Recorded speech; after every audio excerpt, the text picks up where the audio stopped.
तर मित्रांनो, विश्वरत्न डॉक्टर बाबासाहेब आंबेडकर यांनी कोण्या पद्धतीने डिग्री प्राप्त केल्या आणि रिझर्व्ह बँक ऑफ इंडियाची स्थापना कशा प्रकारे केली हे आपण व्हिडिओच्या माध्यमातून जाणून घेऊ। जागतिक अर्थतज्ञ डॉक्टर बाबासाहेब आंबेडकर, ज्या समाजात परिवारात आर्थिक सुबत्ता कधीच नव्हती, पैशाविना भौतिक सुविधा तर दूरच, पण साधी भाकरीही कधी कधी मिळायची नाही, अशा परिवारात वाढलेले भिवा। ते पुढे लंडनच्या ग्रेज इनमधून बॅरिस्टर होणारे डॉक्टर बाबासाहेब आंबेडकर हा प्रवास जगाला प्रेरणा देणारा आहे। परदेशात जाऊन अर्थशास्त्रात पदवी घेणारे पहिले भारतीय आणि ज्यांच्या शोधनिबंधाच्या निष्कर्षावर भारताची रिझर्व्ह बँक ऑफ इंडिया उभी राहिली ते महान अर्थशास्त्रज्ञ म्हणजे जग बदलणारा बापमाणूस विश्वरत्न डॉक्टर बाबासाहेब आंबेडकर। तो काळ असा होता की संपूर्ण महाराष्ट्रातून खेड्यापाड्यातील भूमिहीन, शेतमजूर, कष्टकरी, बेरोजगार तरुण असे सर्वजण रोजगारासाठी आणि आपलं पोट भरण्यासाठी, जगण्यासाठी गाव सोडून पुण्या मुंबईला यायचे। खरं तर गावगाड्यात तेव्हा भीषण जातीयता होती, परंतु पुण्या मुंबईला कामासाठी आल्यानंतर तिथं जातीचे चटके थोडे कमी असायचे। कुठेतरी एखाद्या कारखान्यात, मिलमध्ये, हॉटेलात मिळेल ते काम करून पोट भरणे गावाकडच्यापेक्षा इथं सोपं असायचं। काम केलं तर निदान पोट तरी भरायचं म्हणून गावगाड्यातली अनेक करतीस्वरती पोह त्याकाळी पुण्या मुंबईला कमवायला जायची। खरं तर त्यासाठी एक विशिष्ट शब्द असायचा, तो म्हणजे जगायला जायचं। पण ह्या पुण्या मुंबईला गेलेल्या परिवारांचा, तरुणांचा कधीतरी जत्रायात्रेला गावाकडे आल्यानंतर एक वेगळा रुबाब असायचा। ही पुण्या मुंबईला राहणारी पोह गावाकडे येताना तिकडच्या कुठल्या तरी जुन्या बाजारातून छान नवी कपडे घ्यायची, टोपी घालायची, पायात बूट असायची, अंगावर अत्तर फवारायची आणि 2 दिवस गावाकडे आल्यानंतर गावात मोठ्या तोन्यात राहायची। त्यामुळे हे पुण्या मुंबईला गेलेले लोक तिकडे पुण्या मुंबईला जाऊन खूपच मजेत, आरामात, ऐशमध्ये राहतात आणि तिकडे यांची खूपच मज्जा आहे असं गावगाड्यातल्या नव्या तरण्या पोरांना पाठायचं आणि ते त्यांच्याकडे आकर्षित व्हायचे। असं साताऱ्याच्या गावागावातली पोह पुण्या मुंबईला कामाधंद्याला होती आणि ती कधीमधी गावाकडे यायची। साताऱ्यात रामजी सकपाळ यांचे घर ज्या परिसरात होतं त्या परिसरातली ही काही मुलं पुण्या मुंबईला होती आणि ती गावाकडे आल्यानंतर मोठा रुबाब करायची। शाळेत जाणारा चिमुकला भिवा हे पाहायचा, त्याला त्या मुलांचं आकर्षण वाटायचं। आपली परिस्थिती खूप गरीब आहे असं त्याला वाटायचं, कारण ही पुण्या मुंबईहून आलेली नवी कापड घातलेली पोह बघितल्यावर त्याला आपणही तसेच असावं असं वाटायला लागलं। त्याने खूप विचार केला, पण मुंबईला मिलमध्ये कामाला जायचं म्हणल्यावर मुंबईला जायला तिकिटाला, तिथे गेल्यानंतर राहायला काही पैसे जवळ असायला पाहिजेत। पण ते पैसे आपल्याकडे नाहीत, ते पैसे कुठून जमा करायचे? त्याची तयारी चिमुकला भिवा करायला लागला आणि त्याच्या डोक्यात एक विचार आला की आपली काही खरेदी करायचं असतं। आत्या कधीही जेव्हा तिला तेव्हा आपल्या कमरेच्या पिशवीतून पैसे काढते, म्हणजे आत्याच्या कमरेच्या पिशवीत पैसे असतात हे भिवाने जाणलं आणि मग त्याने मनात ठरवलं की आत्याच्या कमरेच्या पिशवीतले पैसे घ्यायचे आणि ते पैसे घेऊन त्या पैशाने आपण मुंबईला जायचं। मुंबईला नोकरी शोधायची आणि मग आपल्याला बक्कळ पैसा मिळेल, मग आपण चांगलं आरामाचं आयुष्य जगू। एके रात्री भिवाची आत्या गाढ झोपी गेलेली असताना बरोबर मध्यरात्री भिवाने आत्याच्या कमरेची पिशवी हळूच काढली। पिशवी काढली खरी, पण आत्या मध्येच उठेल आणि आत्याला कळेल की आपण तिच्या कमरेची पिशवी काढून त्यातून पैसे घेतोय, म्हणून भिवा खूप घाबरत होता, दबकत होता। त्याने गडबडीत त्या पिशवीत हात घातला, हाताला काही पैसे लागले आणि ते पैसे त्याने आपल्या खिशात पटकन टाकले आणि पुन्हा ती पिशवी आत्याच्या जवळ ठेवली। आता आपल्याला मुंबईला जायला पैसे मिळालेत हा आनंद भिवाला वाटत होता, पण भिवा तिथून दूर गेला आणि त्याने ते पैसे काढून पाहिले, पैसे मोजले तर ते अवघे 2 आणे होते। आता या एवढ्या 2 आण्यांमध्ये मुंबईला जायचं कसं, तिथे राहायचं कसं आणि आपलं व्हायचं कसं, हा विचार भिवाच्या मनात यायला लागला। त्याला कळून चुकलं की एवढ्याशा पैशात आपण मुंबईला जाऊ शकत नाही, त्यामुळे आपल्याला हा मुंबईला जायचा बेत रद्द करावा लागेल। शेवटी मुंबईला कामाला जायचा विचार भिवाने डोक्यातून काढून टाकला, पण आता भिवाला या गोष्टीचं खूप वाईट वाटायला लागलं की आपण आपल्या आत्याच्या पिशवीतील पैसे चोरले। भिवाला आपल्या या कृत्याचा पश्चात्ताप व्हायला लागला, पण धैर्य करून भिवा आपल्या आत्याकडे गेला आणि गुपचूप आत्याच्या कमरेच्या पिशवीत ते पैसे माघारी टाकले। पण ते पैसे माघारी टाकत असताना भिवाने मनात निश्चय केला होता की आता इथून पुढे आयुष्यात मी कधीच कुठल्याच पैशांना अशा प्रकारे हात लावणार नाही। आता इथेच साताऱ्यात आत्याजवळ राहून मी शिक्षण घेईन, हे असं मुंबईला कामाला जाऊन मोठं होण्यापेक्षा आपल्याला शिकून मोठं व्हावं लागेल. शिक्षण हाच आपल्या भविष्याचा मार्ग असला पाहिजे. आज आपण मुंबईला जाऊन राहावं एवढेही पैसे आपल्या घरात नाहीत, याची जाणीव भिवाला झाली. मुंबईला मिलमध्ये कामाला जायचा नाद सोडून भिवाने आपलं लक्ष पुन्हा अधिक जोमाने आपल्या शालेय अभ्यासाकडे वळवलं. पैसे कमविण्यासाठी मुंबईला कामाला जायला तिकिटाला पैसे नाहीत, म्हणून आत्याच्या पिशवीतले पैसे चोरण्याचा असफल प्रयत्न केलेला भिवा पुढे अमेरिकेच्या कोलंबिया विद्यापीठात आणि नंतर लंडन स्कूल ऑफ इकॉनॉमिक्समध्ये शिकायला जातो. ही ऐतिहासिक घटना आहे. शिक्षणासाठी 1913 साली अमेरिकेला गेलेल्या भीमराव आंबेडकरांनी कोलंबिया विद्यापीठातील शिक्षण सुरू असतानाच पुढील शिक्षण लंडन स्कूल ऑफ इकॉनॉमिक्समध्ये घेण्याचा ध्यास घेतला होता. 1916 साली ते शिक्षणासाठी लंडनला रवाना झाले, पण लंडनमध्ये आपली कोणाशी ओळख नाही, कशाप्रकारे आपण तेथे स्थिरस्थावर होणार, हा प्रश्न त्यांच्यासमोर होताच. अमेरिकेतील कोलंबिया विद्यापीठामध्ये त्यांनी आपल्या ज्ञानाची, हुशारीची चुणूक दाखवली होती. त्यामुळे कोलंबिया विद्यापीठातील जगात नामांकित असणारे अनेक प्राध्यापक भीमराव आंबेडकर यांच्याविषयी सकारात्मक होते. ते त्यांना शिक्षणासाठी पाठबळ देत होते. कोलंबिया विद्यापीठातील नामांकित प्राध्यापक सिगर यांनी लंडन स्कूल ऑफ इकॉनॉमिक्स येथे बाबासाहेबांची शिफारस करताना त्या परिचयपत्रात लिहिले होते, डॉक्टर भीमराव आंबेडकर यांची अर्थशास्त्रातील प्रगती एखाद्या अर्थशास्त्राच्या प्राध्यापकापेक्षाही जास्त आहे. तर प्राध्यापक सेलिंगमन यांनी लंडनचे अर्थशास्त्रज्ञ सिडने वेब यांच्या नावे परिचयपत्र दिले होते. त्या पत्राद्वारे त्यांनी डॉक्टर भीमराव आंबेडकर यांना लंडन येथील विविध ग्रंथालयांत प्रवेश मिळवून द्यावा, असे सिडने वेब यांना सांगितले होते. त्यानुसार डॉक्टर भीमराव आंबेडकर लंडन येथे आल्यानंतर सिडने वेब यांनी त्यांना लंडनमधील इंडिया हाऊसच्या ग्रंथालयात अभ्यास करता यावा, अशी सोय करून दिली. त्यामुळे बाबासाहेबांचा लंडनमधील शिक्षणाचा मार्ग थोडा सोपा झाला होता. ऑक्टोबर 1916 मध्ये डॉक्टर बाबासाहेब आंबेडकरांचा London school of economics and political सायन्समध्ये प्रवेश झाला. कोलंबिया विद्यापीठात M.A. व PhD या पदव्यांसाठी बाबासाहेब आंबेडकरांनी अर्थशास्त्राचाच अभ्यास केला होता. त्यामुळे त्यांना B.Sc. ची परीक्षा न देता थेट M.Sc. साठी प्रवेश मिळावा, अशी प्राध्यापक कॅनन यांच्या शिफारशीसह असलेली विनंती लंडन विद्यापीठाने मान्य केली. जिद्द आणि चिकाटी पहा. एकीकडे लंडन स्कूल ऑफ इकॉनॉमिक्समध्ये प्रवेश घेऊन अर्थशास्त्राचा अभ्यास सुरू असतानाच डॉक्टर भीमराव आंबेडकर यांनी बॅरिस्टर होण्यासाठी त्याच काळात समांतर पद्धतीने लंडनमधीलच ग्रेज इन येथे प्रवेश घेतला. किती प्रचंड जिद्द होती डॉक्टर बाबासाहेब आंबेडकर यांच्यामध्ये. ज्या काळात भारतात शिक्षणाची दारं खुली नव्हती, इथल्या लोकांना इथेच नेमकं काय शिकावं हेही कळत नव्हतं, त्या काळात डॉक्टर आंबेडकर शिक्षणासाठी भारतातून अमेरिकेहून लंडनला जातात. खिशात मुबलक पैसे नाहीत, स्कॉलरशिपवर हे शिक्षण सुरू आहे. अशा परिस्थितीतही त्यांना जाणीव आहे की आपल्याकडे पैसे नाहीयेत, त्यामुळे कमी काळात आपल्याला जास्तीत जास्त अभ्यास करून स्वतःला सिद्ध करणे गरजेचे आहे. परदेशात शिक्षणाची मिळालेली ही संधी त्यांना अजिबात वाया घालवायची नव्हती, म्हणून त्या काळात त्यांनी लंडनमध्ये एकाच वेळी 2 पदव्या घेण्यासाठी 2 महत्त्वाच्या जागतिक विद्यापीठांत प्रवेश मिळवला. बाबासाहेबांनी लंडनच्या ग्रेज इनमध्ये प्रवेश घेतला. तो दिवस होता 11 नोव्हेंबर 1916. तर इकडे लंडन स्कूल ऑफ इकॉनॉमिक्समध्ये M.Sc. पदवी मिळविण्याकरता त्यांनी विषय निवडला होता, provincial decentralisation of imperial finance in British India. British भारतातील साम्राज्यीय अर्थव्यवस्थेचे प्रांतीय विकेंद्रीकरण. भारतातील प्रश्नांना जागतिक स्तरावरती शोधप्रबंधाच्या माध्यमातून मांडण्याचा प्रयत्न डॉक्टर बाबासाहेब आंबेडकर 19व्या शतकाच्या सुरुवातीस करतात. ही खूप मोठी ऐतिहासिक घटना आहे.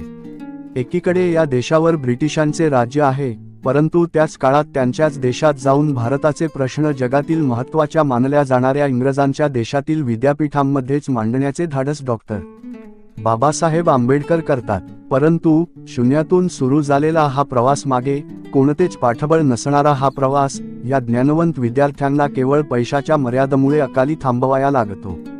शिष्यवृत्तीची कालमर्यादा संपल्यामुळे बाबासाहेबांना लंडनमधील हा शिक्षणाचा प्रवास अर्ध्यावर सोडावा लागतो आणि पुन्हा भारतात यावं लागतं. पण ज्ञानाने अमृत वेचण्यासाठी धडपडणारा हा राजहंस लंडन सोडताना लंडनमधील त्या विद्यापीठांना विनंतीपूर्वक अर्ज सादर करतो आणि आपले हे शिक्षण आपणास पुढील काळात पुन्हा माघारी येऊन पूर्ण करता यावे, अशी परवानगी विद्यापीठांकडून मिळवतो.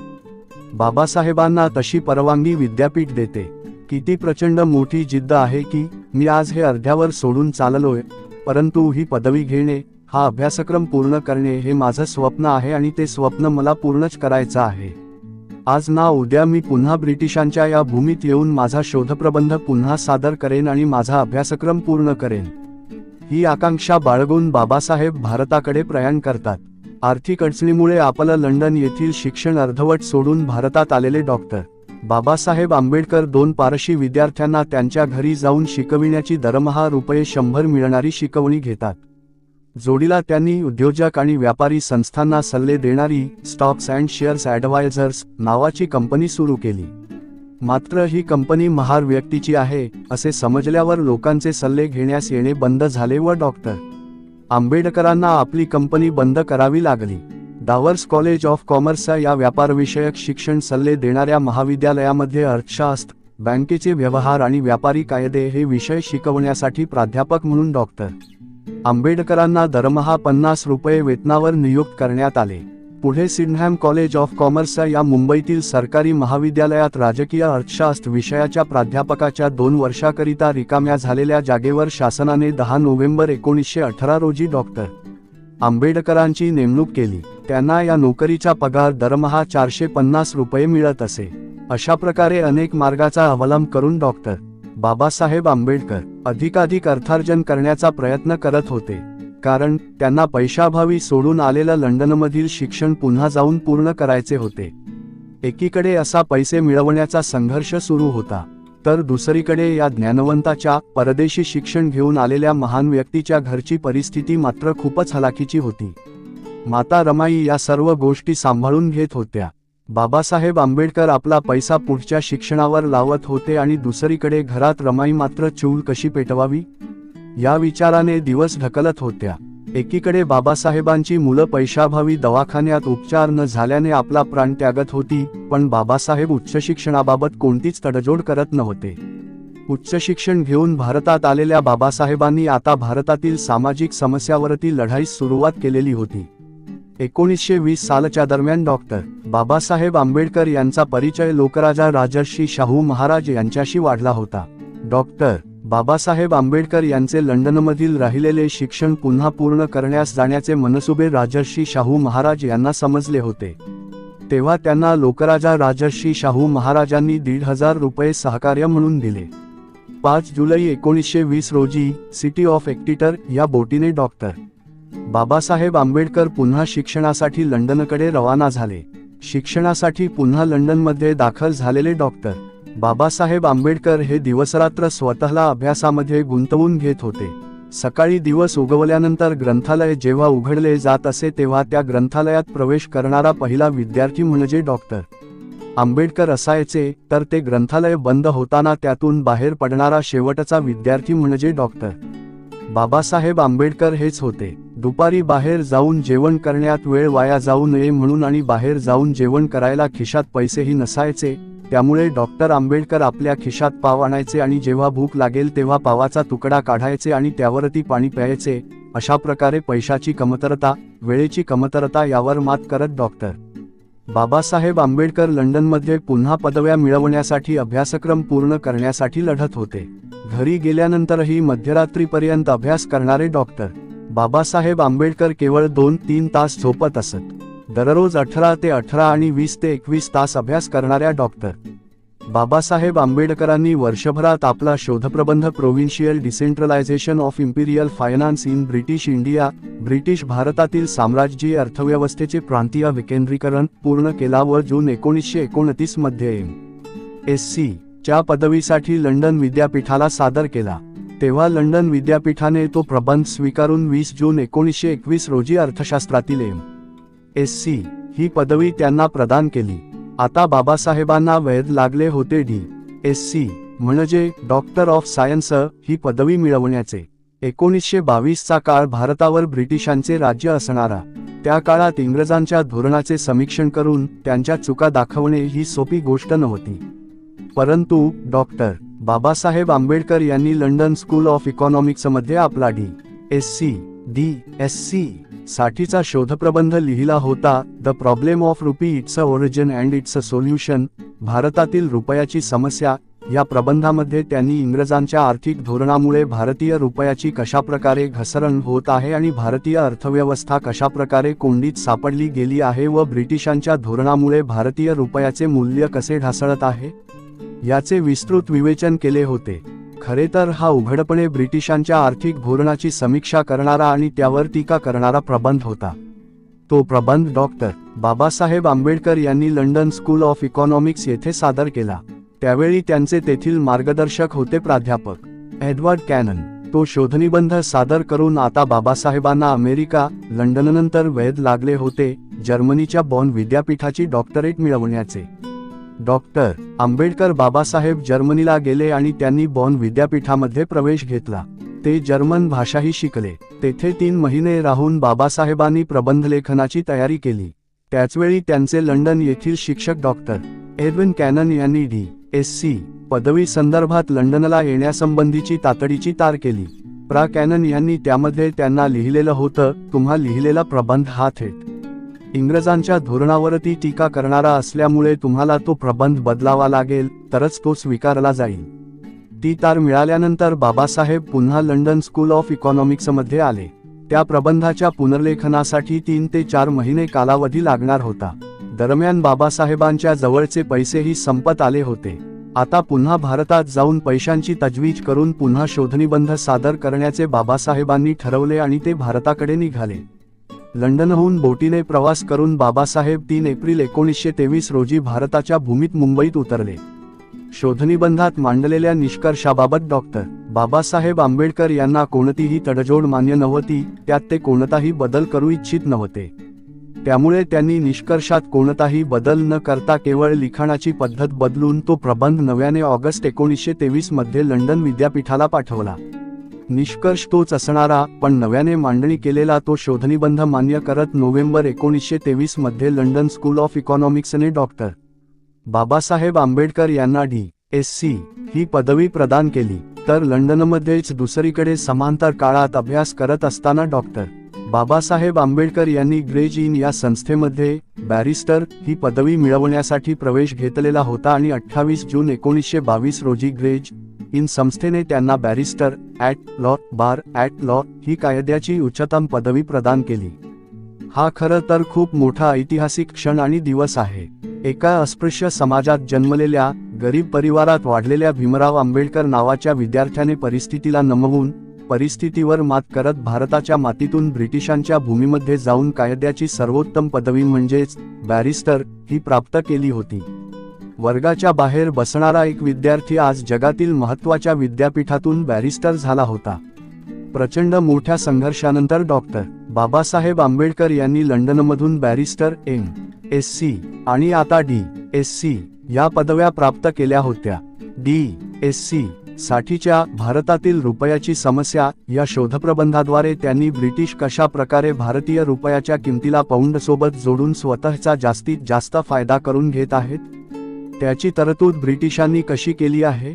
ब्रिटिशांच्या या चातुर्यानेच भारतात आर्थिक समस्या उभी राहत असून यात ब्रिटिशांचे हित व भारताचे कसे नुकसान होत आहे, हे डॉक्टर भीमराव आंबेडकरांनी संशोधनाद्वारे मांडले. हा शोधनिबंध 1923 साली पुस्तकरूपाने प्रकाशित झाला. भारतातील रुपयाच्या समस्येवरती भाष्य करणारे जागतिक पातळीवर मान्यता मिळालेले हे पहिले संशोधनात्मक पुस्तक होय. दरम्यानच्या काळामध्ये भारतात ब्रिटिशांनी भारत सोडून जावा आणि भारतीयांच्या हाती भारताचा कारभार द्यावा यासाठी आंदोलनांनी उग्र स्वरूप धारण केलेले होते. इंग्रज भारतातून काढता पाय घेऊ लागले होते, परंतु भारत सोडून जात असताना भारतातील सर्व व्यवस्था सक्षमपणे उभी करून जावे यासाठी नियोजन सुरू होते. त्यातीलच एक महत्त्वाचा भाग म्हणजे भारताची आर्थिक व्यवस्था सांभाळण्यासाठी भारताची स्वतःची एक राष्ट्रीय आर्थिक व्यवस्था असावी हा विचार पुढे आला. सर्वप्रथम 1771 मध्ये भारतासाठी मध्यवर्ती बँकेची संकल्पना वॉरन हेस्टिंग्जने मांडलेली होती.